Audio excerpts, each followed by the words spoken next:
Hello everyone, আমি Neha. Get ready with me for birthday party. কোথাও invitation থাকলে পরে এমনি মনটা খুশি খুশি থাকে। তো সেদিন বার্থডে পার্টিটা ছিল আমাদের অফিসের রিঙ্কিদির মেয়ের বার্থডে পার্টি। অ্যাকচুয়ালি ওর বার্থডেটা ছিল 31 তারিখ, কিন্তু ওরা সেলিব্রেট করেছিল 1 তারিখে।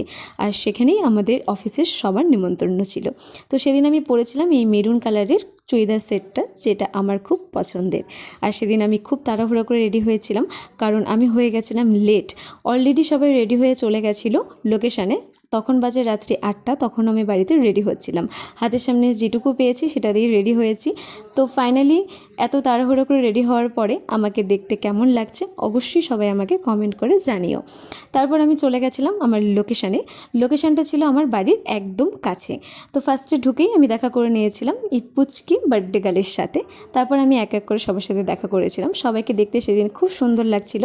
তারপর কেক কাটা হয়েছিল। কেক ঠেক কাটার পরে আমরা চলে গেছিলাম মেন পার্টে, সেটা হচ্ছে খাওয়া দাওয়া। তো স্টলে ছিল কফি আর ভেজ পকোড়া। আমি কফিটা খাইনি, ভেজ পকোড়াই নিয়েছিলাম। তারপর 9:30 নাগাদ আমরা সবাই মিলে একসাথে খেতে বসে গেছিলাম। খাবারগুলো প্রত্যেক কটাই খুব সুন্দর হয়েছিল খেতে।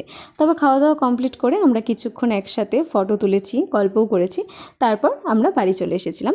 তো বাড়িতে এসে আমি ফ্রেশ হয়ে গেছিলাম। তো সেদিন দিনটা আমার এভাবেই কেটেছে, খুব আনন্দেই কেটেছে। তোমাদের সাথে আবার দেখা হবে আমার নেক্সট ভিডিওতে।